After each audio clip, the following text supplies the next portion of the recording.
the HUT Millennium event might just be the best event that EA has released all season long. This new event brought forth 4 fantastic Master Set player choices, highlighting the Millennium era of the NHL. On top of the 4 great MSP selections, we also got a new format. They announced that if you collect all 8 of the 86 overall Master Set players throughout the event, you can trade those in for 95 overall Ultimate Power-Up Master items that will be upgradable to 98 overall. However, there have been some questions about how this trade-in is going to work. First, if you collect all 86 overall MSPs, will it be a choice pack or will you just be given a random 95? Second, can you do the set more than once? Well, I've got the answer for you guys. Coming straight from the live content team, my man Maze Jolt asked, will it be possible / doable to make both the 95 ultimate MSPs, or do we have to pick who we make? EA Hawk, the live content team developer, he replied back with, you can make both. And that changes a lot of the philosophy if you are trying to acquire both of these cards for a discount. In my event breakdown video, I went over the best way to acquire these 4 MSPs with the littlest amount of resources spent. And if you didn't check out that video, I'll recap it here. Essentially, you've got 4 selections here that you can make individually that will cost you 7 event collectibles from the HUT Millennium event. No different than any other event. So to make all 4, you would need 28 collectibles. However, a much cheaper way to do this is the HUT Millennium Random Power-Up MSP Choice Set. You can trade in 5 HUT Millennium collectibles, and you will get a random choice pack of 1 of 2. And because it only costs 5 event collectibles to make this set, it would only cost you 20 collectibles total. That's about a 40,000 coin savings. Now, if you've never done this method before, what you want to do is have your Master Set choice packs available to you, open the first one up, wait for your results, and see who is in this pack. Now, since you don't know what the future packs will have in them, what you want to do is simply dashboard all the way out of the game. You can close the game, relaunch it, load back into HUT, go to your packs, open up your first one yet again, and you'll notice that the choices don't change. So the contents inside each pack will not change once you've opened it. Now, obviously there is some risk to this because there is a chance that you don't get all 4 options available to you in these 4 packs.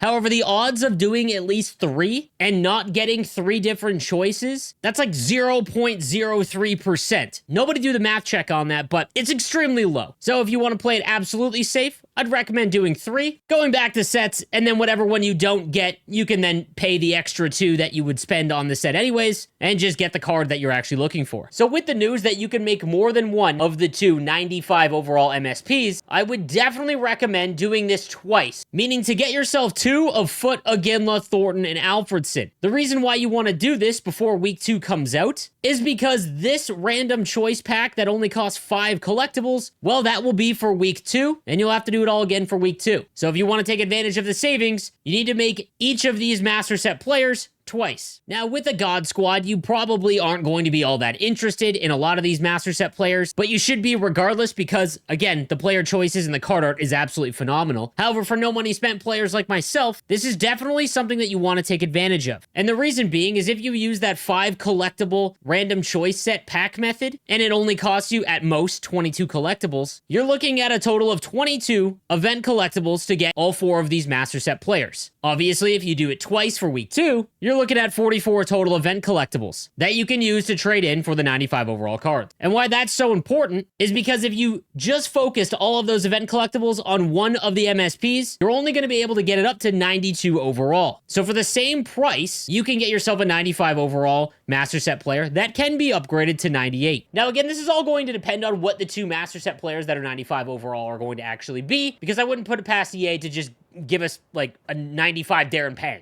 You disappoint me, Ben. But if they're anything like the first 4 choices in week 1, they're going to be absolutely fantastic cards. Lastly, for week 2, I want to point out something else that will again save you a bunch of event collectibles. If you go down to objectives and go to HUT Millennium, you'll see that the Open 9 Daily Reward Pack objective will give you a choice, 1 of 8, HUT Millennium 86 overall Power-Up Master Item Pack. Meaning that if you do the 5 event collectible random choice set 3 times, you can then use this reward to fill in that last item, saving yourself some more event collectibles. Now, I don't know about you guys, but this event was like made for me. All of these cards and players represent basically my childhood, and from the vibes around the community still playing the game, it looks like everyone's on board. Now, if you find this video helpful, make sure you give it a like and subscribe if you haven't already for the most up-to-date news, tips, and info for NHL 23. I'll see you guys next time. Have a good one.